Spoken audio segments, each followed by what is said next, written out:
어떤 철학자가 자기 친구의 장례식에 이렇게 참여를 했습니다. 친구가 믿는 사람이어서 교회에서 그 장례식을 장례 예배를 드렸는데 그 장례식의 명칭을 보고 쇼크를 받았습니다. 장례식 명칭이 보통 우리 교회에서 뭐라고 부릅니까? 천국 환송 예배.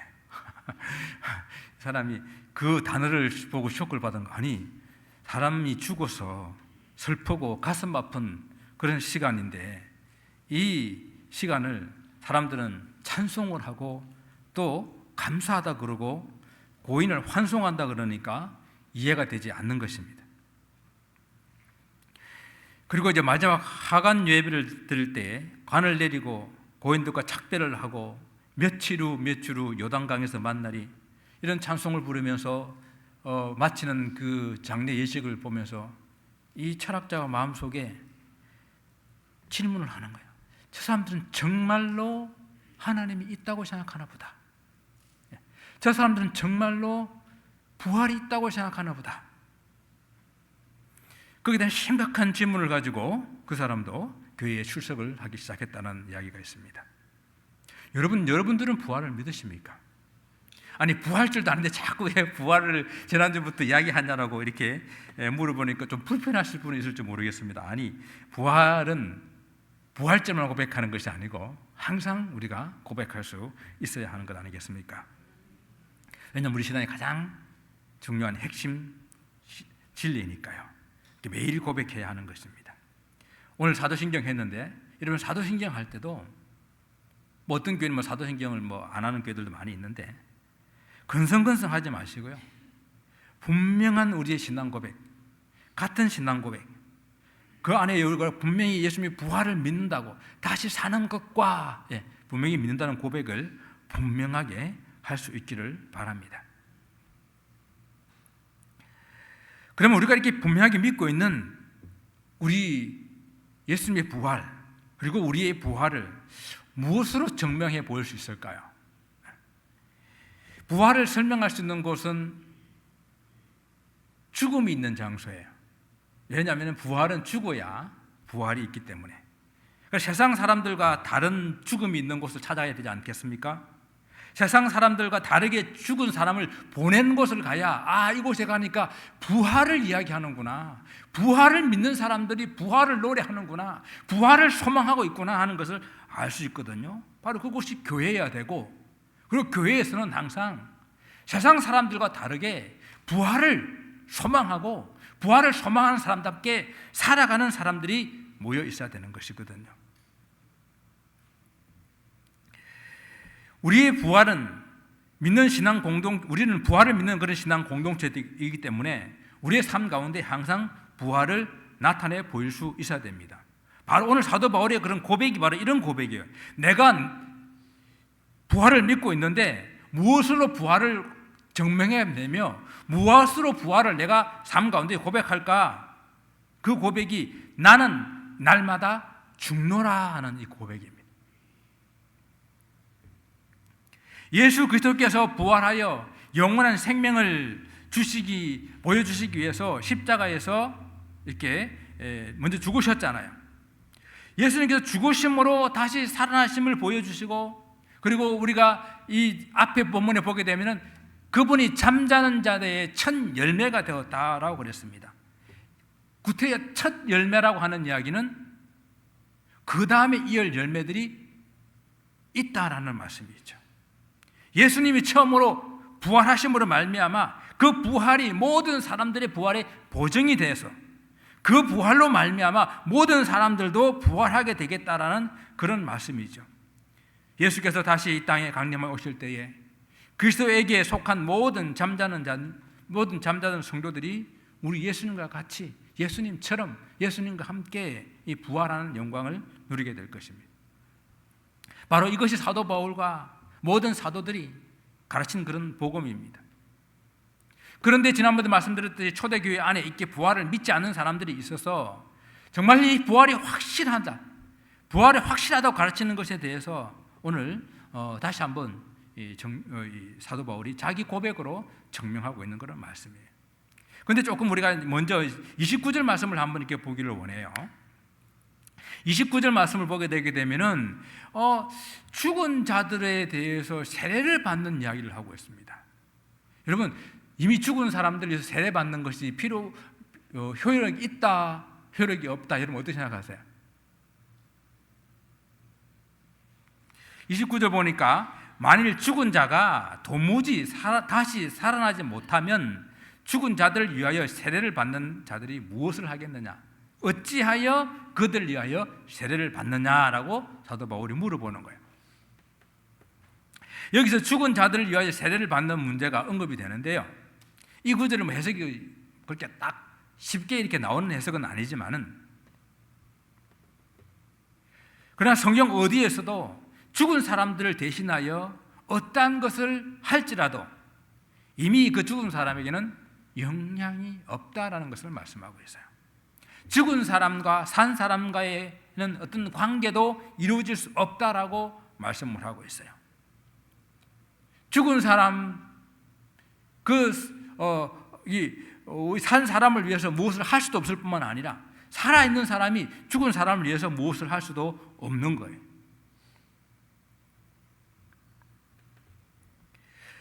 죽은 사람을 위해서 복을 비는 건 아무 소용없는 겁니다. 그래서 우리가 장례식 가가지고요, 이렇게 인사하는 것은 기독교적이지가 않아요. 삼가 고인의 명복을 빕니다, 이런 인사를 하면 안 돼요.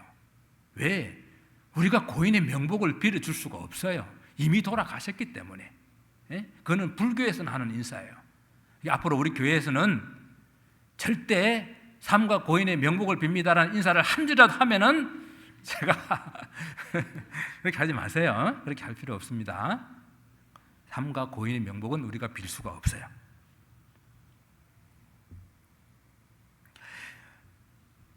죽은 사람을 위해서 헌금을 낸다고 지옥에 있는 사람이 천국에 올라가는 것도 아니고, 그 사람들이 어느 중간 지점에 모여 있다가 그의 후손들이 선을 베풀고 헌금을 많이 내고 교회를 짓고 한다고 천국으로 올라가는 것도 아니고, 더군다나 오늘 본문에 있는 말씀처럼 죽은 사람을 위해서 대신 세례를 받는다고 그 사람이 천국 가는 것도 아닙니다.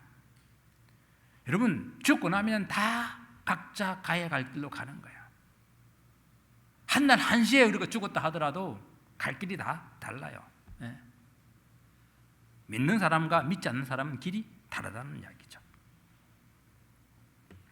바울이 이 이야기를 하고 있는 것은요, 초대교회에서 다른 사람들을 위해 세례를 받는 것이 옳다 잘못됐다 그걸 지금 말하고 있는 것은 사실은 아니에요. 다른 사람을 위해서 세례를 받는 그 이유가 무엇인가, 왜 그들은 이런 일을까지 했는가 하는 그 이야기를 하고 있는 것입니다. 그들이 다시 부활하는 소망을 가지고 있기 때문에, 부활이라는 것 때문에 죽은 자를 위해서 세례를 받는 일까지 하고 있지 않느냐라는 그 이야기를 하고 있는 겁니다. 만약 이런 일이 초대교회에 행해졌다고 한다면 그것은 잘못된 부활관 때문에 행해진 일일 것입니다. 왜냐하면 여러분, 우리 세례가 믿는 사람들이 반드시 세례를 받아야 돼요. 그죠? 세례를 받으면. 그러나 세례가 구원의 필수 조건입니까? 그건 아니잖아요.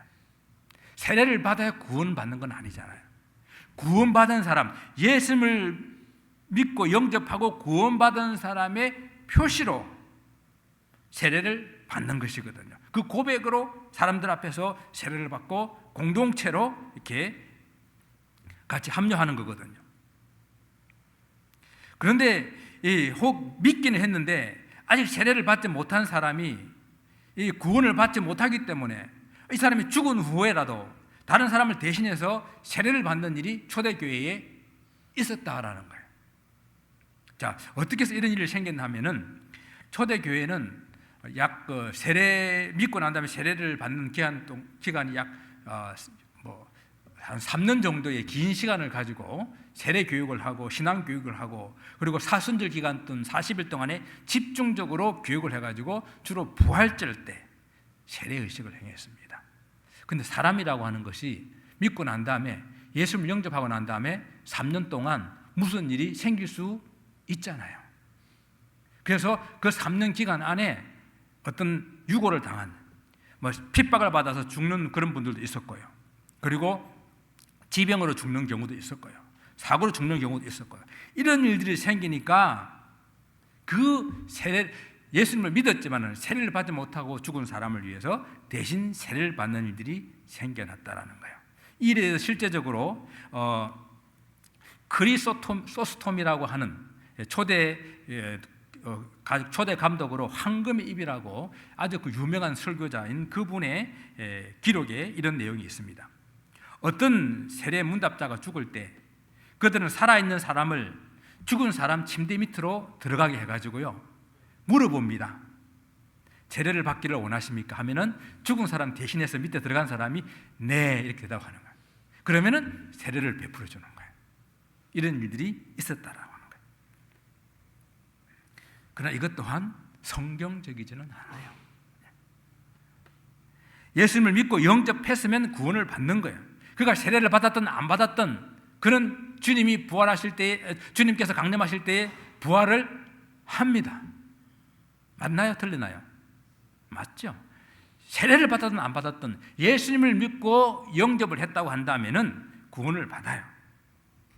세례가 구원의 조건이 아니라 구원받은 자의 표시요 정표인 것입니다. 구원받은 이후 내가 주님 뜻대로 내가 살겠습니다라고 모든 사람들 앞에서 서약하는 그런 의식이에요. 바울은 당시 잘못된 방법으로 했던 혹은 선한 그런 이유로 했던 아니면 당시 관습적으로 행하고 있었던 이 죽은 자를 위해서 세례받는 이것을 하나 예를 들어 가지고 그들이 왜 이런까지 했느냐? 부활 때문에 그랬어. 부활을 믿었기 때문에 세례를 베풀었다고 하는 것을 그들에게 상기시켜주고 있는 것입니다. 비록 잘못된 그런 방법으로 행하고 있었지만은 이렇게까지 해서라도 세례를 받겠다 하는 그 이유는 그들이 부활을 믿었기 때문에 부활이 있다고 하는 것은 분명히 확실하게 믿었기 때문에 이런 일을 했다라고 하는 부활의 확실성 그것을 설명하고 있는 거예요. 그것이 이제 초반에 나오는 이야기고 오늘 제목에 따라서 우리가 말씀해 보고 싶은 것은 그동안 바울은 이런 보편적인 사람들의 생각 혹은 객관적인 그런 증거들 그리고 심지어는 잘못된 그런 방법이지만 부활을 믿기 때문에 행했던 그런 의식들을 통해 가지고 부활은 확실히 있다. 그런 부활을 증명하려고 했습니다. 이 사도 바울뿐만 아니라 모든 사도들이 그랬고 오늘날까지 모든 믿는 자들이 이것을 증거하며 살고 있는 것입니다. 저와 여러분도 분명히 예수 그리스도의 부활을 믿고 또한 우리도 이 마지막 날에 주님 강림하실 그때에 우리도 부활하게 될 것을 믿습니다. 이런 부활신앙을 가지고 있어요. 그런데 더욱 중요한 것은 뭔가 하면은 부활을 믿고 있는 우리 자신의 삶이 어떠한가 하는 그것을 사도 바울이 말하고 싶은 거예요. 자신이 어떤 삶으로 내가 정말 부활을 믿고 있다고 한다면은 부활을 믿고 있는 나의 삶이 어떠한 삶으로 사람들 가운데 나타나야 되겠는가? 이것이 중요하다라는 것입니다. 저와 여러분이 믿고 있는 이 부활신앙을 우리는 어떻게 세상 가운데에 증명해 보이겠습니까? 이 질문은 이런 질문이에요. 내가 부활을 믿고 있다고 한다면은 내가 믿지 않는 다른 사람들과 어떤 다른 부활이 없는 저 세상 사람들, 이 세상이 전부인 저 사람들과 어떤 다른 삶을 살아가고 있는가 하는 이 질문입니다.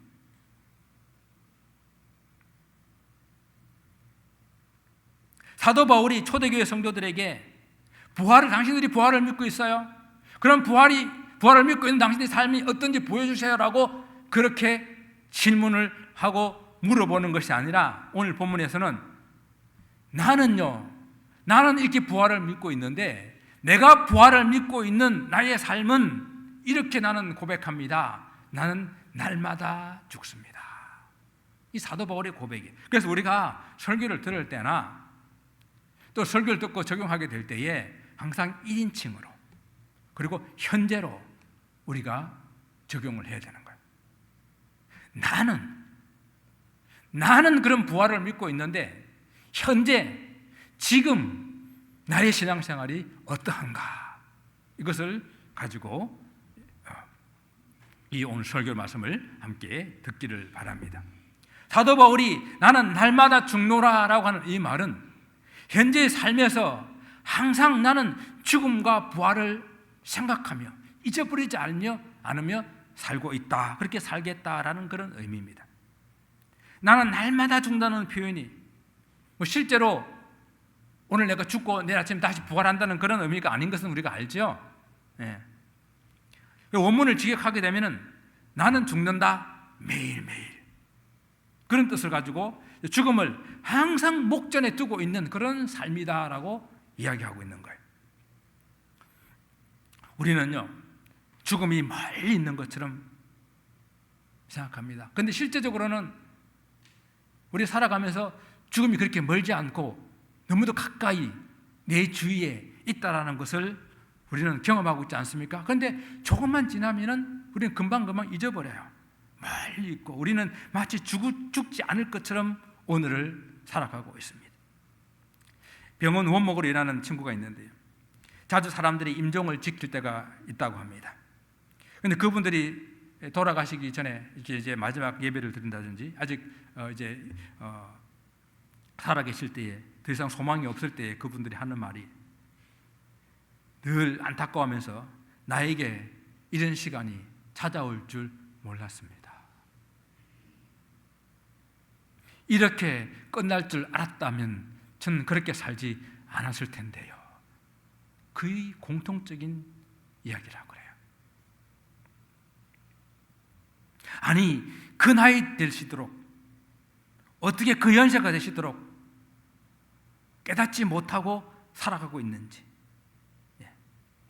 죽음은 남의 이야기를 듣지 말고, 죽음은 먼 훗날의 이야기를 생각하지 말고 가까이에 있는 날마다 내가 생각해야 되는 그러한 존재임을 우리가 생각을 해야 합니다. 옛날 로마의 지혜로운 사람들은요, 메멘토 모리라는 인사를 했다 그래요. 메멘토 모리. 이 라틴어로 죽는다는 것을 기억하라. 죽는다는 것을 기억하라. 나는 매일 죽는다라고 하는 그 뜻을 이렇게 자기 지혜로운 사람들은 이것을 늘 이렇게 인사로 해서 썼는데, 실제로 우리가 그 알렉산더 대왕의 아버지 필립 2세가 아주 지혜로운 자기 신하를 두고 그 신하한테 늘 이렇게 문안 인사를 해라고 했다고 합니다. 폐하여 안녕하십니까? 폐하는 반드시 죽는다는 사실을 잊지 마십시오. 지혜로운 왕 아닙니까? 아침에도 저녁에도 메멘토 모리, 내가 믿음으로 사는 사람이라고 한다면은 늘 나는 죽음이 항상 우리 삶 가운데에 가까이 있다라는 사실을 기억하고, 내가 이 세상 일을 다 마치고 주님 앞에 서야 할 그때가 반드시 있다라는 사실을 기억하고 우리는 살아야 한다는 이야기입니다.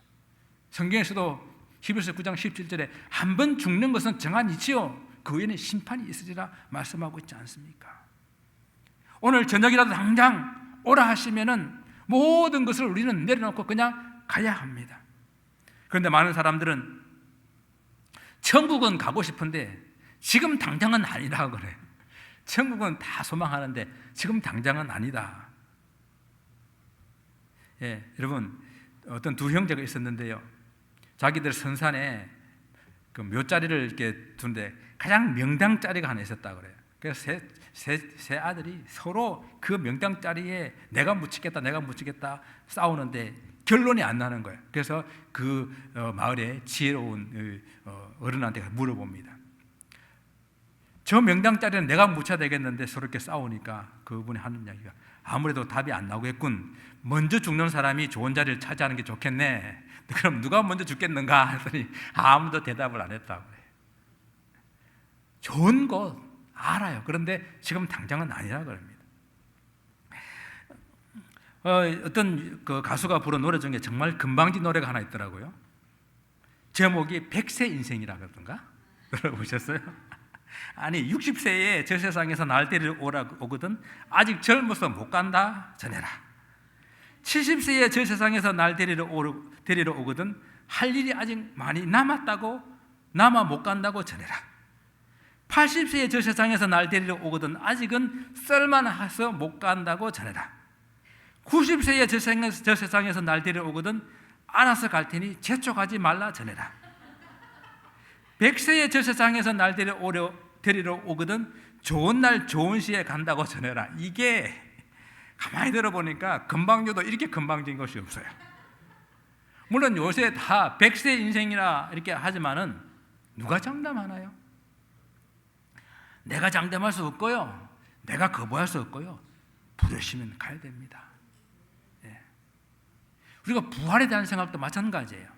부활신앙을 가지고 있다고 한다면 부활이 먼 훗날 죽고 난 다음에, 그리고 먼 훗날 그때 이루어질 그런 부활만은 아니라 내가 지금 부활의 신앙을 가지고 있기 때문에 이 세상에 살아가는 삶도 부활 신앙을 가진 사람처럼 세상 사람들과 달라야 된다는 이야기예요. 어떤 분이 이런 예를 들더라고요. 항상 데모를 했는데, 데모하는데 그 주동자가 하는 이야기가 자기는 뒤에 쓸 테니까 네가 앞에 서라 그러더래요. 왜 자꾸 나를 앞에 서라 그러는 거예요? 너 예수 믿는다며, 너 죽어도 부활한다며. 죽어도 부활하는 사람이 앞에 서야지. 세상 사람들은 우리를 그렇게 보는데 정작 우리는 세상 사람들과 똑같이 죽음을 두려워하고 무서워하고, 세상 사람들이 두려워하는 것들을 여전히 두려워하고, 세상 사람들이 두려워하는 것들, 무서워하는 것들 두려워서 말 못하고 행하지 못하는 삶을 살아가고 있다고 한다면 정말 우리가 부활을 소망하는 사람 맞습니까? 이 세상이 전부인 것처럼 이 세상에 집착하고 이 세상의 것들에 온 마음을 빼앗기며 살아가고 있지는 않나 하는 이야기입니다. 부활이 없는 세상 사람들처럼 내일 죽을 터이니 먹고 마시자 하며 허송 시간을 보내고 있지는 않냐 하는 것입니다. 여러분, 매일매일 나의 부활을 확인하시면서 사시기 바랍니다. 우리 비행기표를 끊으면 컨펌하잖아요. 비행기표만 들고 있다고 비행기 타는 것이 아니라 비행기표를 컨펌해가지고 내가 그 비행기표에 내 좌석이 맞구나 한 컨펌을 해야 되는 것처럼 내 구원이 분명하지만 내 매일매일 삶들 속에서 하나님, 나는 부활할 인생으로서 부활할 삶을 살아가고 있는지를 이렇게 컨펌을 하실 수 있기를 바랍니다. 부활 신앙을 가진 성도들처럼 살기를 주님 이름으로 축원드립니다. 사도 바울이 나는 날마다 죽노라 하는 이 고백은 이런 의미예요. 나는 그리스도의 십자가를 항상 내 몸에 짊어지고 살겠다. 바울이 날마다 죽는다는 이 고백은 그의 삶이 매일매일 이렇게 죽음의 위기 앞에 놓여 있지만은 그것을 피하지 않고 나는 기꺼이 감수하며 살겠다. 그것이 주님의 십자가를 지고 가는 삶이라 그렇게 저는 그렇게 생각합니다. 주님께서 하신 말씀, 그 말씀을 삶으로 실천하는 삶, 날마다 죽는 삶, 그런 날마다 예수님이 십자가에 못 박힌 그 삶을 내 삶에서도 그렇게 짊어지고 예수님과 함께 고난을 받는 삶이요, 예수님의 십자가의 고난에 동참하는 그런 삶을 말하는 거예요. 날마다 죽는다는 것은 날마다 실제적인 고난을 받고 실제적인 고통을 받는 것을 말하는 거예요. 주님께서 당신을 진정으로 따르는 제자라고 한다면 뭐라고 말씀하셨습니까? 네, 자기들마다 다 자기 십자가를 지고 나를 쫓을 것이라고 말씀하지 않았습니까? 사도 바울은 빌립보 성도들에게 이렇게 말합니다. 내가 그리스도와 그의 부활의 권능과 그 고난의 참여함을 알고자 하여 그의 죽으심을 본받는다고. 이런 부활에 참여할 생각이 있다고 한다면 뭐요? 그의 죽으심도 본받아서 그의 십자가를 지고 가는 삶을 그렇게 사는 것입니다. 지난 시간에도 말씀드렸지만 그렇기 때문에 사도 바울은 그 모든 위험을 무릅쓰고 여행을 당하면서 강의 위험과 강도의 위험과 동족의 위험과 이방인의 위험과 시내와 강야와 그리고 그들이 그들 형제 위험 당하고 또 수고하고 애쓰는 그런 삶을 사는 이유는 부활을 믿기 때문이에요. 정말 만삭되어 나지 못한 나 같은 인생 가운데도 예수께서 부활하신 예수께서 나에게 나타내 보이셨기 때문에, 나를 사도로 삼아주셨기 때문에 그렇게 사도는 이런 위험을 무릅쓰고도 살았던 것이에요. 오늘 본문 32절 말씀에도 내가 사람의 방법으로 에베소에서 맹수와 더불어 싸웠다면 이게 무슨 유익이 있을까? 여기서 맹수와 싸웠다라는 것이 무슨 뜻인가 하면요, 사도 바울이 이게 에베소에 있었던 것은 3차 전도 여행 때 있었거든요. 3차 전도 여행 때에 3년간 에베소에서 사역을 했었는데 그가 실제적으로 맹수와 싸울 일은 없습니다. 로마 시민권을 가진 사람들은 이런 형벌을 내리지를 않아요. 그럼 이 맹수와 싸웠다는 이야기는 뭔가? 맹수 같은, 짐승 같은 이 복음을 핍박하고 박해하는 그 사람들과 함께 싸웠다는 그런 표현이에요. 그렇게 그들과 싸울 때에 그는 사도행전 19장의 말씀처럼 너무 심각한 그런 위험을 겪어가지고 마치 사형 선고를 받은 사람처럼 살 소망까지 없어졌던 그런 싸움을 그는 싸웠습니다. 그가 만약에 사람의 방법으로 그 싸움을 싸웠다고 한다면 그는 자기가 가진 로마 시민권 그리고 그리스도의 사도로서 가지는 영적 권위와 능력 그리고 그는 율법이나 철학의 학문을 내세워서 충분히 그들과 대항할 수 있었을 것입니다. 그러나 그는 사람의 방법으로 싸우지 아니해서 그런 고난 속에서도 끝까지 그리스도의 십자가를 지는 마음으로 그 고난을 견뎌내고 참아내고 이겨냈다라는 이야기죠. 바울은 또한 갈라디아서 성도들에게 십자가를 진다고 하는 것은 무엇인가? 내가 날마다 죽는 그런 삶은 무엇인가? 그것을 2장 20절에 이렇게 말합니다. 우리 잘 아는 구절이니까 같이 한번 읽어보겠습니다. 내가 그리스도와 함께 십자가에 못 박혔나니 그런즉 이제 내가 산 것 아니요 오직 내 안에 그리스도께서 사신 것이라. 나는 그리스도의 십자가에서 죽은 거예요. 그리스도의 십자가 위에서 나의 정과 욕을 못 박은 거예요. 십자가 위에서 나의 모든 죄를 못 박은 것입니다. 그래서 죄에 대해서는 죽고 의에 대해서 사는 삶, 그 삶을 살아가는 거예요. 육에 대해서는 죽고 영에 대해서 사는 삶, 그 삶을 살아가는 거예요. 죄를 지으려고 하는 나를 날마다 십자가 앞에 못을 박는 거예요. 끊임없이 솟아나는 마음의 교만을 다시 십자가 앞에 못을 박는 거예요. 믿음의 선배들이 그러더라고요. 목사가 죽어야 성도가 살고 성도가 죽어야 교회가 살아 부흥한다는데 저도 아직 죽지 못하고 여러분도 아직 죽지 못했나 봅니다. 우리 십자가 위에서 함께 죽었으면 좋겠어요. 나의 못된 욕심들, 자아들, 죄 습관들, 불평, 불신의 마음들, 원망하는 마음들, 미워하는 마음들 다 십자가에 못 박았으면 좋겠습니다. 오늘 34절의 결론의 말씀을 우리에게 주고 있습니다. 깨어 의를 행하고 죄를 짓지 말라. 하나님을 알지 못하는 자가 있기로 내가 너희를 부끄럽게 하게 하여 말하노라. 깨어 의를 행하고 죄를 짓지 말라라고 말씀하십니다. 주님의 십자가의 죽으심과 부활을 몇 인칭으로 받아들이라고요? 1인칭으로요. 어느 시제로 받아들이라고요? 현재로요. 나는 그 부활을 믿고 있는가? 그래서 나는 그 부활을 믿고 있는 내가 지금 현재 어떻게 신앙생활을 하고 있는가? 주님께서는 하늘의 밀이 땅에 떨어져 썩지 아니하면 그대로 하늘 그대로 있고 썩으면 많은 열매를 맺는다라고 말씀하셨습니다. 내가 죽고 그리스도가 살고 내가 죽어서 교회가 사는 참된 부활의 인생을 사시기를 주님 이름으로 축원을 드립니다. 기도하겠습니다.